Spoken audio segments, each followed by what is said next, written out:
Kemudian kalian pasti akan ditanya pada hari al-qiyamah tentang nikmat-nikmat yang kalian diberikan di dunia dahulu.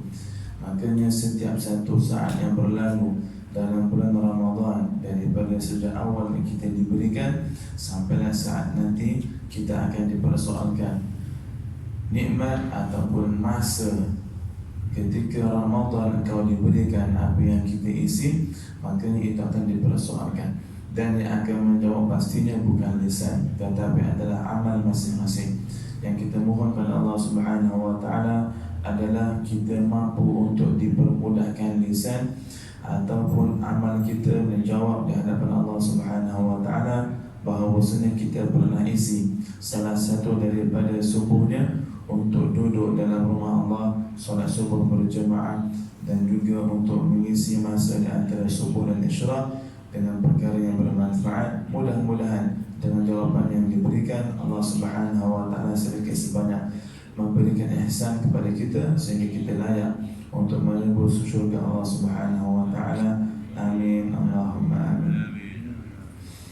Dalam bulan Ramadan al-Mubarak yang kita berada padanya sekarang ada banyak kelebihan-kelebihan.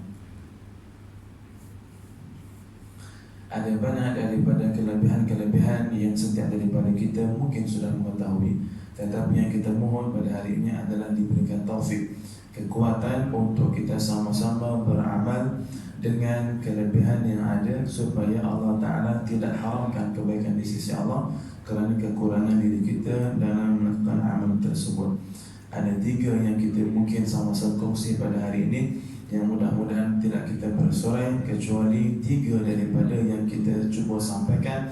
Salah satu daripadanya cuba untuk kita pegang sehingga ke akhir Ramadan, agar mudah-mudahan ini Ramadan adalah Ramadan yang terbaik yang pernah kita sembahkan pada Allah Subhanahu wa taala, dengan niat agar Ramadan ini menepus segala kekurangan Ramadan yang sudah, dan juga menunjukkan pada Allah Ta'ala bahawa kita betul-betul sungguh untuk dapatkan Ramadan. Andai sebelum ini di bulan Rajab, di bulan Sya'ban kita doa Allahumma barik lana fi Rajab wa Sya'ban wa ballighna Ramadan.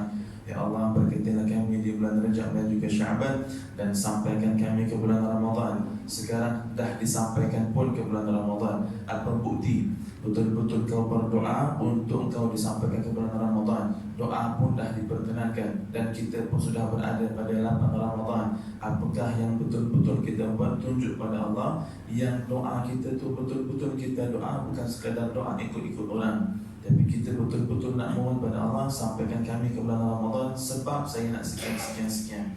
Makanya kita kongsikan 3 kelebihan ini. Mudah-mudahan kita tahu nilai Ramadan yang kita berada padanya takkan pernah kita jumpa pada bulan-bulan yang lain. Bahkan 8 Ramadan kita takkan jumpa pada 9 Ramadan. 9 Ramadan takkan jumpa pada 10 Ramadan. Setiap satu hari di bulan Ramadan ada keberkatan yang tersendiri, ada rahsia yang tersendiri. Apatah lagi kita nanti bakal bertemu dengan 10 akhir Ramadan yang takkan pernah sama nilainya dengan 20 hari pertama Ramadan. Dalam hadis Nabi sallallahu alaihi wasallam, baginda bersabda ketika sedang berkumpul dengan para sahabat pada hujung bulan Sya'ban, dan Nabi mengatakan qad adhallakum syahrul Ramadan, telah datang kepada kalian bulan Ramadan. Jadi Nabi masa di Masjid An-Nabawi, Nabi himpunkan para sahabat di penghujung bulan Sya'ban. Malam itu tarawih. Makanya Nabi mengatakan kepada para sahabat, qad adhallakum syahrul Ramadan, akan datang kepada kalian bulan Ramadan. Yani Nabi memperingatkan apakah kelebihan-kelebihan bulan Ramadan yang supaya para sahabat tidak melepaskan. Makanya di antara kelebihan yang pertama adalah kata baginda, futihat abwabul jannah wa ghaliqat abwabun nar wa suffidatus syayatin. Dibuka pintu-pintu syurga dan ditutup pintu-pintu neraka dan dibelenggu syaitan. Dibuka pintu syurga sebagai simbol kepada dipermudahkan segala amal soleh untuk diterima pada Allah Subhanahu wa taala. Dibuka pintu amal soleh yang biasanya kalau pada bulan lain kita susah nak buat, pada bulan yang lain kita berat nak buat, pada bulan yang lain kita mungkin tangguh-tangguh nak buat, tetapi di bulan Ramadan segala amal yang berat dia buat pada bulan lain Allah permudahkan pada bulan Ramadan. Kalau pada bulan yang lain sedikit susah untuk datang masjid surau berjemaah, bulan Ramadan lebih mudah. Kalau luar Ramadan lebih susah untuk kita bersedekah, di bulan Ramadan lebih mudah. Kalau di luar Ramadan susah untuk bangun tahajud, di bulan Ramadan lebih mudah. Itu tanda-tandanya pintu syurga dibuka sebagai simbol dipermudahkan seseorang beramal soleh sehingga nama dia layak mudah-mudahan untuk disenaraikan dalam ahli syurga Allah Subhanahu wa ta'ala. Pintu-pintu syurga dibuka sebagai simbol untuk setiap hamba Allah Ta'ala itu diberikan taufik. Bila mana pintu syurga dibuka, Allah muliakan juga dengan pintu neraka ditutup, dengan sebagai simbol dipersulitkan untuk seseorang itu berbuat kejahatan supaya dia tidak tersenarai dalam ahli neraka Allah Subhanahu wa ta'ala. Andainya di luar Ramadan mudah sangat mengumpat orang, di dalam Ramadan kurang mengumpatnya. Kalau di luar Ramadan dia suka buka aib orang, di dalam Ramadan mungkin sedikit menangguh-nangguh dalam keburukan. Itu merupakan kemuliaan dari Allah Subhanahu wa ta'ala dan juga dibelenggu segala syaitan. Yakni ada pun bisikan-bisikan syaitan yang biasa kita dapat di luar Ramadan, di dalam bulan Ramadan, yang membisik-bisik bukanlah syaitan tetapi hati yang sudah ditarbiyah oleh syaitan. Dalam 11 bulan yang lain syaitan sudah berjaya didik. Akhirnya 30 hari di bulan Ramadan dia tak ada pun tak kisah. Sebab apa? Sudah 11 bulan dia pantau kita punya hati dan kita pun layan dia punya bisikan. Maka 30 Ramadan adalah suatu bulan untuk kita hakiskan semula bisikan-bisikan syaitan agar kita fokus kepada sesuatu yang boleh jadi asbab kita dapat tebus syurga Allah Subhanahu wa ta'ala. Dalam Allah Ta'ala buka pintu syurga, Allah Ta'ala tutup pintu neraka, Allah Ta'ala belenggu itu syaitan. Pun ada manusia yang tak nak beramal, itu pun ada manusia yang boleh yang masih untuk bermaksiat pada Allah Subhanahu wa ta'ala. Demikian kata baginda Nabi sallallahu alaihi wasallam ketika baginda menaiki tangga-tangga khutbah 3 kali, maka Nabi menyebutkan amin pada tangga pertama, tangga kedua Nabi sebut amin, tangga ketiga Nabi sebut amin. Para sahabat sedang dengar Nabi menyebutkan amin 3 kali. Makanya selepas selesai khutbah, para sahabat bertanya kepada baginda Rasulullah, "Ya Rasulullah, kenapa engkau mengatakan amin sebanyak 3 kali setiap kali kau menaiki tangga khutbah?" Kata baginda sallallahu alaihi wasallam, "Atani Jibril datang kepada aku dan mengatakan kepada aku di tangga yang pertama, man adraka Ramadan wa lam yughfar lahu ab'adahu Allah." Orang yang dapat Ramadan tapi Allah Ta'ala tak hapuskan dosa dia, orang ini jauh daripada rahmat Allah Ta'ala. Sebut amin. Maka Nabi sebut amin. Naik tangga yang kedua, man adraka abawai fi inda kibarihima falam yughfarlah ab'adahu Allah. Orang yang ada kedua ibu bapanya ketika tua tetapi dia tidak berkhidmat kepada ibu dan ayahnya, maka orang ini jauh daripada rahmat Allah Ta'ala. Sebut amin. Maka Nabi sebut amin. Kemudian Nabi naik tangga yang ketiga, man dzukirta 'indahu falam yusalli 'alaika ab'adahu Allah. Qul amin. Orang yang bila mana namamu disebut di sisinya tetapi dia tidak bersolawat kepadamu, orang itu jauh daripada rahmat Allah. Sebut amin. Makanya Jibril memerintahkan kepada baginda Rasulullah untuk diaminkan doanya. Sudahlah Jibril yang mendoakan, yang mengambilkan doa adalah baginda Rasulullah. Kalaulah Jibril saja mendoakan sudah kira mustajab.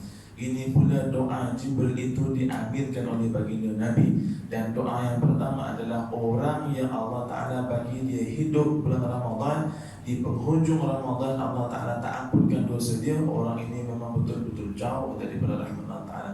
Bahasa mudah, Allah Ta'ala tak suka hamba ni, Allah Ta'ala benci kepada hamba ni. Kenapa? Sudah macam-macam diberikan peluang, ditutup pintu neraka, dibuka pintu syurga, macam-macam amal soleh dipermudahkan, segalanya diganda-gandakan, pun tak dapat Allah Ta'ala punya keampunan. Orang ini betul-betul jauh daripada rahmat Allah Subhanahu wa ta'ala. Dalam hadis baginda Nabi, la yuhram al-khairu kullu illa al-mahrum.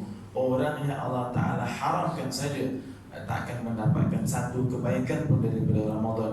Walaupun dia sembahyang, walaupun dia berpuasa, tapi kan Allah Ta'ala ada haramkan untuk dia mendapatkan ganjaran, maka dia tak akan dapatkan ganjaran. Yang kita mahu adalah daripada Allah Subhanahu Wa Ta'ala kekuatan untuk kita istiqamah. Dan tanda amal kita diterima semalam adalah pada hari ini kita akan merasakan untuk berbuat lebih baik daripada semalam. Kalaulah tanda amal kita semalam tak diterima, hari ini jauh lebih teruk daripada amal yang semalam. Jadi itu adalah kelebihan yang pertama, dipermudahkan untuk kita melakukan amal soleh. Makanya apa sahaja amal soleh yang terbentang luas depan mata kita, jangan tangguh-tangguh dalam beramal, kerana kita ada 30 hari sahaja. 30 hari berlalu, kita nak tunggu lagi setahun, mungkin umurnya tak sempat. Tetapi bahkan bukan tunggu Ramadan tahun depan, belum tentu pun kita dapat 10 malam terakhir, belum tentu pun dapat 10 hari yang kedua Ramadan, belum tentu dapat akhir 10 yang pertama, belum tentu dapat kita habis. Makanya orang yang bijak adalah menggunakan waktu yang ada dengan sebaik mungkin.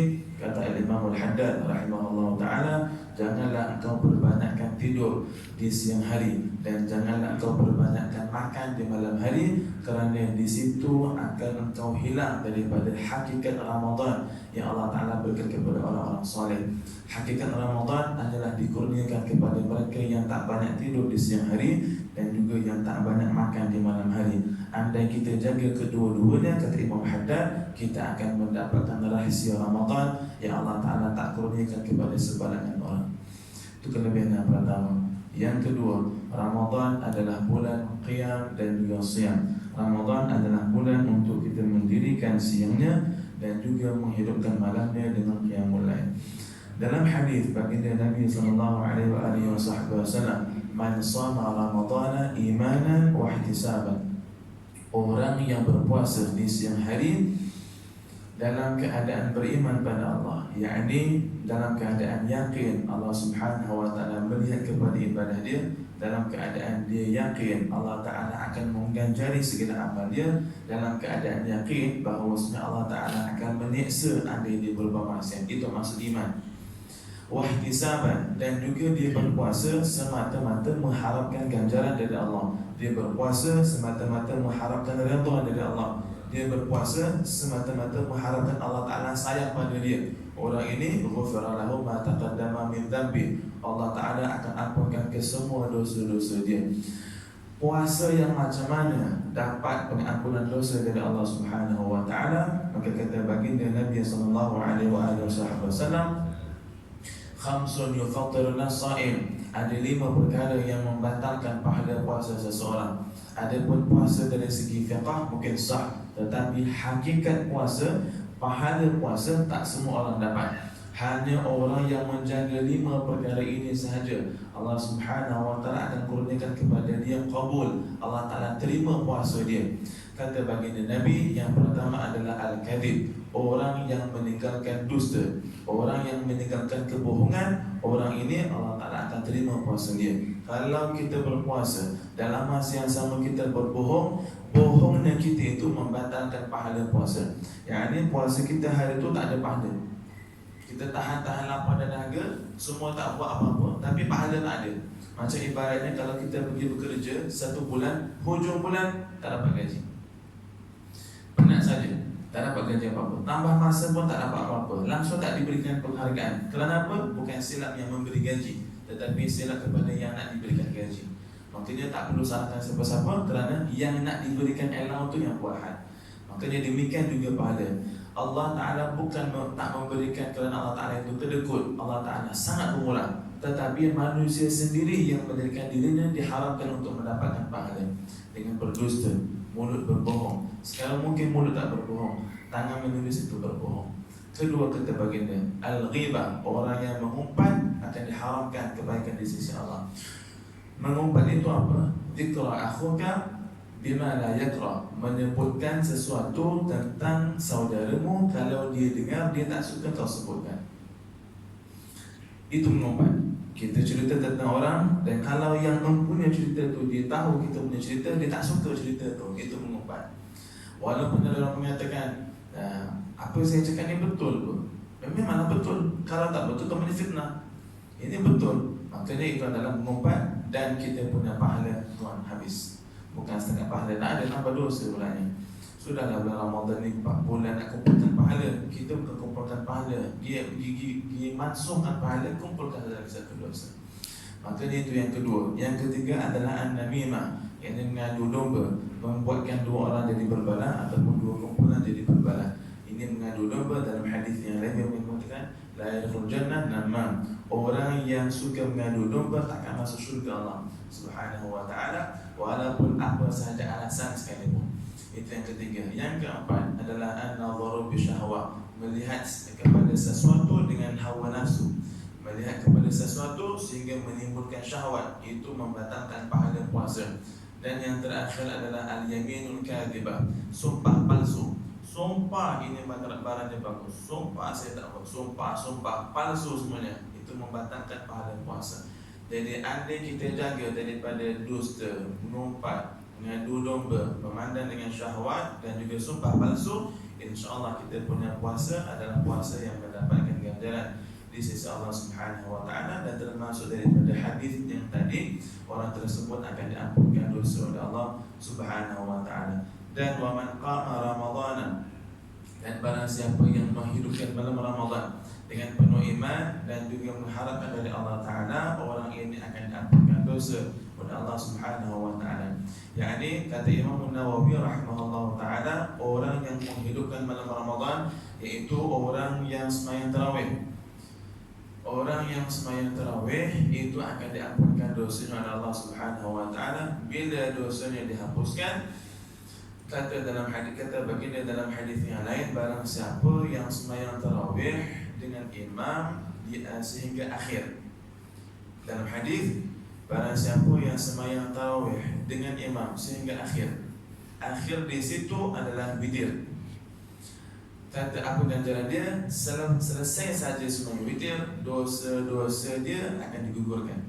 Maksudnya setiap malam kalau siapa yang selesaikan sembahyang dengan imam, dosa digugur. Setiap malam selepas dia balik gugur, gugur. Itu kelebihan bagi orang yang sembahyang tarawih dan juga sembahyang witir dengan imam. Sebab ketika baginda sehingga akhir. Jadi akhir kita adalah sembahyang witir. Tapi kalaulah andainya ada kekangan masa ataupun mungkin tak berapa sihat, tak dapat buat semua, jangan tinggalkan semua. Kullu ma la yatruku kullu la yatruku kullu. Tak dapat buat 20, jangan tinggalkan 8. Tak dapat buat 8, jangan tinggalkan 4. Tak dapat buat 4, jangan tinggalkan 2. Sebab sembahyang tarawih hanya ada pada bulan Ramadan. Mana ada orang buat sembahyang tarawih bulan Syawal. Saya nak qada nanti tarawih bila Zulkaidah. Bila masa ada tarawih bulan Zulkaidah? Ada pada Ramadan saja. Dan Ramadan tarawih hanya boleh diqada dalam Ramadan. Tarawih hanya boleh diqada dalam Ramadan, tak boleh qada bulan lain. Contoh, kalau kita musafir, nanti hujung-hujung nak balik kampung dan sebagainya, maka malam tu pun kita tak sempat sembahyang tarawih, ataupun kita terlalu penat, atau mungkin malam tu kita sakit, besok kita boleh qada sembahyang tarawih, tapi dengan suara yang perlahan. Sebab hadis dalil daripada hadis Nabi SAW, Nabi pernah untuk tak terjaga sembahyang tahajud ketika peperangan. Kemudian besoknya Nabi bangun dan Nabi sembahyang itu tahajud 12 rakaat sebagai qada. Maka di situ ulama meletakkan bahawasanya segala sembahyang sunat itu boleh diqada di siang hari. Sembahyang sunat malam boleh diqada siang hari. Tapi disebutkan tarawih hanya khusus untuk Ramadan, maka dia hanya boleh diqada ketika Ramadan sahaja. Tak boleh diqada pada bulan yang lain. Tapi jangan diqada semua besok. Malam ni tak ada siapa nak tarawih. Sebab apa saya nak qada besok. Ini bagi yang betul-betul tak sengaja tertinggal, boleh qada. Punyalah nak diberikan ganjaran kelebihan bagi orang yang menghidupkan bulan Ramadan. Jadi daripada orang yang berpuasa di siang hari, yang puasa jaga 5 perkara tadi, dan juga orang yang menghidupkan malam Ramadan, adalah orang yang Allah Ta'ala nak ampunkan dosa dia. Allah nak ampunkan dosa kita. Kadang-kadang manusia itu sendiri buat seakan-akan tak payah dosa, tak payah ampunkan dosa saya pun tak apalah. Seakan-akan macam tu, tak payah ampunkan dosa saya pun tak apa. Apa maksud dia? Dia tak hidupkan malam, puasa pun main-main. Ibaratnya macam nak cakap sama Allah Ta'ala, tak apalah, tak payah ampunkan sangat pun tak apa, sikit-sikit pun okey. Seakannya macam tu. Orang kalau nak minta maaf sama orang lain yang dia pernah buat silap pada dia, orang yang nak maafkan dia pun akan tengok, ni betul-betul tak nak minta maaf ni, kan nak main-main saja. Macam tak nak je. Kalau tak nak pun tak nak maaf. Kita tak nak maafkan dia. Sebab apa? Dia macam nak tak nak. Allah Ta'ala pun macam tu. Kalau kita dengan orang yang pernah buat silap pada kita, dia datang minta kat kita, kita nampak dia main-main pun kita nampak macam ni nak memperlecehkan kita ke apa? Allah lebih-lebih lagi. Kita pun manusia buat silap pada kita tak sebanyak kita buat silap pada Allah Ta'ala. Kalau nak kita nak manusia yang buat silap pada kita tu minta maaf dengan betul-betul minta maaf, apatah lagi kita sama Allah Ta'ala yang banyak buat silap. Jadi Allah Ta'ala melihat kesungguhan kita tu pada siang Ramadan dan juga pada malam Ramadan, betul ke tak nak mohon Allah Ta'ala nak maafkan kita. Jadi kita minta setiap rakaat Allahumma inna nas'aluka ridhaka wal jannah.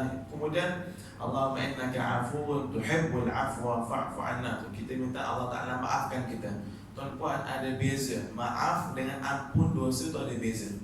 Maaf dengan ampun dosa ada beza. Kita dalam doa ketika sembahyang tarawih, kita tak minta Allahumma ighfir lana dzunubana, ya Allah ampunkan dosa kami. Tak guna perkataan ighfir dzunub, tak gunakan perkataan ighfir, maghfirah, tak guna. Kita guna perkataan afu, kita guna perkataan maaf. Ulama mengatakan beza afu dengan maghfirah. Kalau maghfirah, kita punya dosa tu diampunkan, tetapi dosa yang kita buat tu masih ada dalam buku catatan. Allah Ta'ala dah maafkan, tapi kesalahan yang kita buat tu masih tertulis dalam buku tu. Macam orang buat silap pada kita, kita maafkan, tapi masih simpan. Tapi kita dah maafkan dia, benda tu masih kita simpan. Kalau kita jumpa dia pun, kita masih ingat benda tu. Ada orang, kemudian kalau beza afu, tadi maghfirah, ampun dosa, Allah Ta'ala ampunkan dosa, tapi dalam buku amal masih ada. Kalau afu, maaf, kalau Allah dah maafkan, dosa tu bukan sekadar dimaafkan, tetapi dalam buku kita punya catatan tu hilang. Allah Ta'ala hapuskan, macam kita tak pernah langsung buat apa-apa. Itu afu, itu maaf. Macam seakan kalau kita jumpa orang, kita jumpa orang yang pernah, mungkin yang pernah buka aib kita, yang pernah jatuhkan maruah kita, tapi kita dah maafkan dia penuh.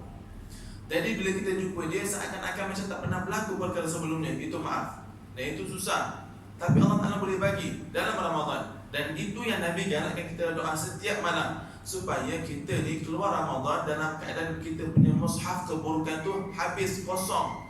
Bukan sekadar ampun dosa, tapi dimaafkan. Apa maksud dimaafkan? Semuanya tak ada, macam tak pernah buat apa-apa dosa masa Ramadan. Itu yang kita nak minta.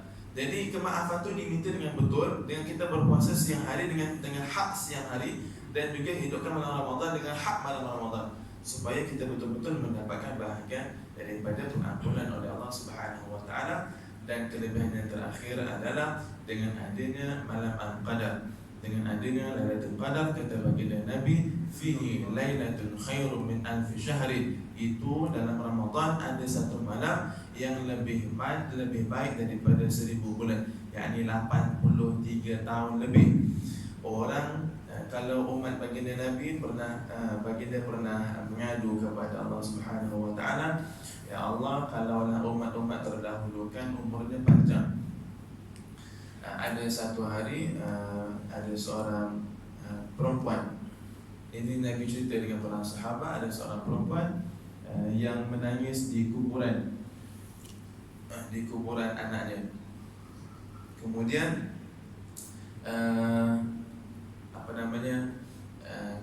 datang seorang Nabi pada waktu itu, bertanya kepada perempuan itu, kenapa menangis kat sini Encik?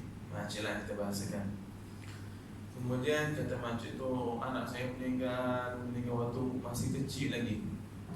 Dia kata anak dia meninggal ni waktu kecil lagi, jadi dia sedih anak dia pergi waktu masih muda. Nabi ni tanya kepada makcik tu, makcik berapa umur anak makcik? Kata makcik tu, umur anak makcik ni 300 tahun. Kecil 300, kelakar makcik ni. Dia kata anak dia umur 300, kecil. Lepas tu kata Nabi ni kepada makcik, wahai makcik, nanti akan ada satu zaman yang umat itu umurnya adalah 60-70 saja. Kata makcik, ada umat yang umur 60-30, kalau anak umur 300, kecil. Kita masih budak kecil macam kita umur 10 tahun. Umur 60-70 kata makcik tu apa dia boleh buat? Kata makcik tu, kalaulah aku hidup pada zaman itu 60-70 tahun, aku takkan sia-siakan walaupun satu saat daripada ibadah. Umur dia, anak dia 300 tahun ni pun dia menangisi, apatah lagi umur 70 tahun. Dia confirm kata macam tu, aku akan penuhkan ibadah selama 70 tahun dan takkan tinggal satu saat pun. Terlalu singkatnya umur umat ini. Maka kata baginda mengeluh, bukan mengeluh, mengadu pada Allah Ta'ala. Maka kata Allah Ta'ala, umatmu diberikan satu malam yang tak diberikan kepada umat-umat terdahulu, yakni malam Al-Qadar. Walaupun umur kita mungkin dapat jumpa Ramadan 40 kali. Contoh, kita dapat Ramadan 40 kali, dan 40 Ramadan tu kita dapat Lailatul Qadar. Dalam yang 83 tahun, kan sama umur macam umat Daud. Kalau jumpa, kalau kita diberikan peluang untuk kita jumpa. Dan Ramadan adalah bulan setiap malamnya, bukan kita semata-mata nak kejar 10 akhir Ramadan.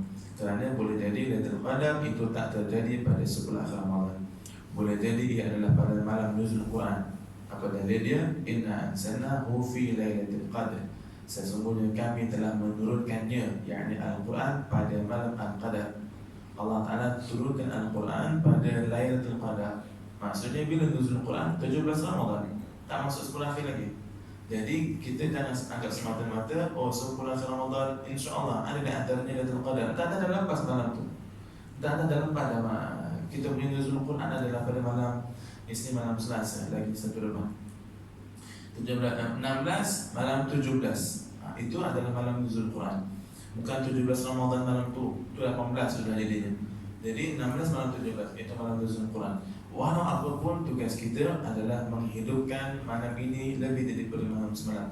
Malam besok lagi baik daripada malam ini. Dan begitulah seterusnya. Kalau begitulah hari malam-malam kita, makanya insya-Allah andai bertepatan kesungguhan kita beribadah pada malam Al-Qadar, makanya kita akan mendapatkan ibadah. Kalau satu tasbih kita tu lagi baik daripada 83 tahun punya tasbih. Kita punya sembahyang tarawih tu seakan-akan kita sembahyang tarawih 20 rakaat 83 tahun straight dan stop. Kalau kita punya malam tu sedekah, kita punya sedekah tu seakan-akan kita sedekah 83 tahun, tak berhenti-berhenti bersedekah. Kalau kita malam tu tahajud lagi, kita sediakan untuk sahur lagi, kita berzikir, macam-macam kita buat itu malam, makanya malam itu digandakan kepada 83 tahun. Allah Subhanahu wa Ta'ala akan memilih kepada hamba-hamba untuk diberikan malam Al-Qadar adalah bergantung kepada kesungguhan yang Allah Ta'ala nampak. Kalau Allah Ta'ala nampak hamba ini layak untuk aku berikan Lailatul Qadar dengan kesungguhan dia daripada malam pertama Ramadan lagi, usaha bersungguh-sungguh, orangnya aku akan bagi. Tapi ada orang dia hidup malam Al-Qadar tetapi tak diberikan taufik untuk menghidupkan malam Al-Qadar. Semua orang hidup malam Al-Qadar, semua orang tahu mungkin itu malam Al-Qadar, tetapi tak semua orang diberikan kekuatan untuk menghidupkan malam tersebut. Kita mohon pada Allah Subhanahu wa Ta'ala agar kita di antara hamba-hamba Allah Subhanahu wa Ta'ala yang dapat menghidupkan siang Ramadan dan juga malam Ramadan, sehinggalah kita di antara hamba Allah Ta'ala yang akan mendapatkan pengampunan dari Allah, rahmat dari Allah, dan juga dibebaskan daripada api neraka Allah Subhanahu wa Ta'ala. Tuan-tuan sekalian, apa gunanya kita dapat Ramadan sedangkan ada kawan-kawan kita yang dah pergi meninggalkan kita, mereka tak dapat Ramadan. Andainya mereka sekarang ini diberikan peluang untuk hidup semula, pastinya mereka akan mengatakan bahawasanya ini adalah bulan untuk kita mengambil kesempatan. Allah maafkan kita, Allah ampunkan semua dosa-dosa kita, Allah angkat derajat kita, Allah Ta'ala kurniakan sebaik-baiknya yang Allah Ta'ala pernah kurniakan kepada kita. Orang yang tak nampak, orang yang dibutakan saja tak akan nampak nilai Ramadan, sehinggalah berlalunya siang dan malam Ramadan dengan sesuatu yang tak bermanfaat. Yang lebih parah adalah orang yang mengisi siang dan juga malam Ramadan dengan sesuatu yang boleh mengundang murka Allah Ta'ala.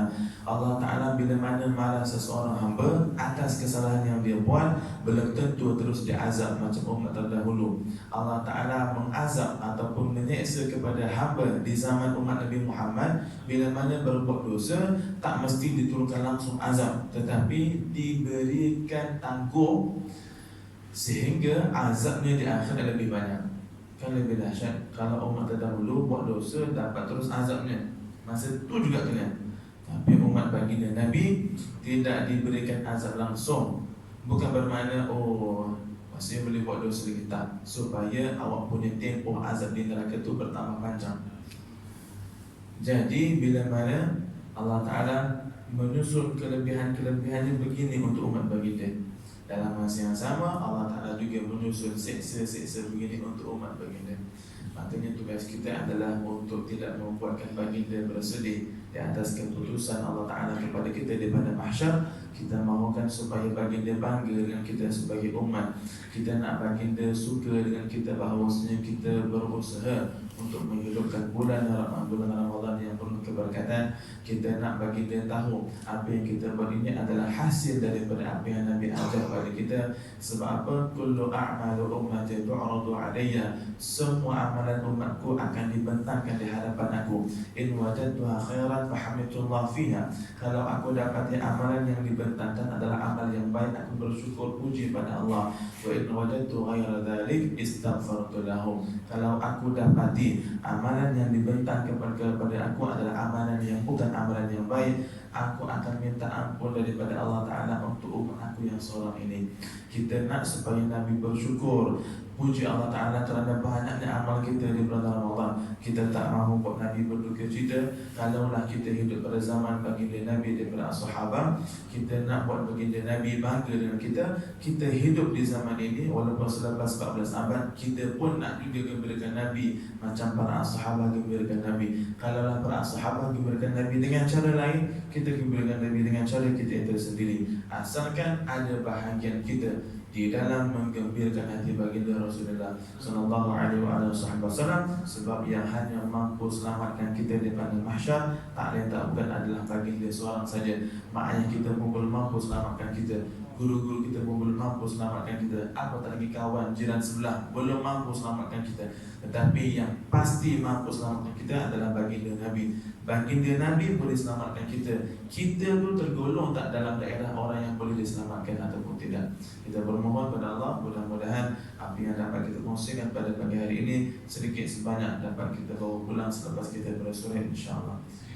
Bismillahirrahmanirrahim. Alhamdulillahirabbil alamin, wassalatu wassalamu ala sayyidina Muhammadin wa ala alihi wa sahbihi ajma'in.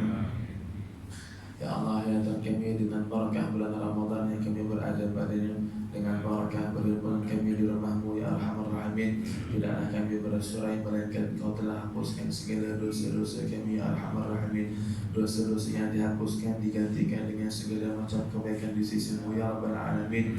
Dosa-dosa yang dihapuskan digantikan dengan tingginya derajat kami di sisi-Mu ya Arhamar Rahimin. Ya Allah, ya Tuhan kami mohon untuk Kau pandang kepada hati-hati kami dengan pandangan yang Kau pernah pandang kepada para orang saleh, kepada para aulia, kepada para anbiya. Ya Allah, ya Rahman Rahimin, bersihkanlah hati-hati kami daripada segala sifat yang tercela, dan hiasilah ia dengan sifat-sifat yang terpuji, sehinggalah kami layak untuk mendapatkan pandangan kasih sayang-Mu ke dalam hati-hati kami ya Rabbal Alamin. Ya Allah, ya Tuhan kami, jangan Kau haramkan kebaikan di bulan Ramadan kerana kekurangan kami. Jangan Kau haramkan kebaikan Ramadan kerana kemaksiatan kami. Jangan Kau haramkan fadilat di bulan Ramadan kerana kekurangan diri kami. Ya Allah, ya Arhamar Rahimin, jangan Kau pernah haramkan satu pun kebaikan di saat Ramadan ini kerana kurangnya kami memandang kepada nilai Ramadan ya Rabbal Alamin. Ya Allah, ya Tuhan kami, ampunkan kami, rahmatilah kami, dan bebaskan kami daripada api neraka-Mu ya Arhamar Rahimin. Ya Allah, ya Tuhan kami, segala kesilapan dan kekurangan serta kekhilafan yang kami buat bermula 1 Ramadan sehinggalah saat ini, kami mohon untuk Engkau tidak memandang kepada keburukan-keburukan tersebut, bahkan Engkau hapuskan akan segalanya daripada mushaf keburukan kami ya Rabbal Alamin. Ya Allah, ya Tuhan kami, andainya ada sesuatu yang kami buat yang menduka citakan hati baginda Rasulullah sallallahu alaihi wasallam, maka sampaikanlah salam kemaafan daripada kami kepada baginda, dan kami berazam untuk menjadi umat kebahagiaan baginda Nabi sallallahu alaihi wasallam.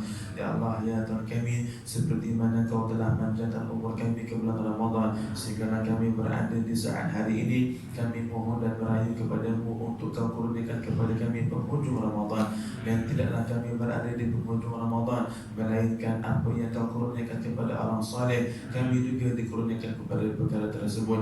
Diampunkan dosa kami, diberikan rahmat kepada kami, dan dibebaskan api neraka daripada kami ya Rabbal Alamin. Ya Allah, ya Tuhan kami, kurniakanlah kepada kami malam Qadar, dan kurniakanlah kepada kami taufik, kekuatan untuk kami menghidupkan malam tersebut. Ya Allah, ya Tuhan kami, kekurangan daripada diri kami jangan Kau jadikan ia asbab untuk Kau tidak nampak kami layak mendapatkan Lailatul Qadar, tetapi kami mohon dengan sifat ihsan-Mu, kalau harapkan segala amal kami memang kami tak layak, tetapi kami sandarkan kepada ihsan dan juga sifat baik-Mu ya Rabbal Alamin, untuk Kau kurniakan 1001 kebaikan bulan Ramadan kepada kami ya Arhamar Rahimin. Allahumma khtim lana bi husnil khatimah wa la takhtim alaina bi su'il khatimah. Gandakanlah segala macam harta yang kami kurniakan kepada sedekah buat mereka yang memerlukan dengan keberkatan dan juga gandaan yang tak pernah putus sampai bila-bila.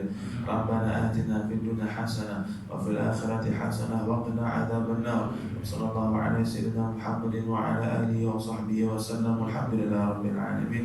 Taqabbalallahu minna wa minkum. Yang baik dari Allah Subhanahu wa taala, yang kurang saya mohon maaf. InsyaAllah kita bertemu lagi pada pertemuan yang akan datang. Sekian, wassalamualaikum warahmatullahi wabarakatuh.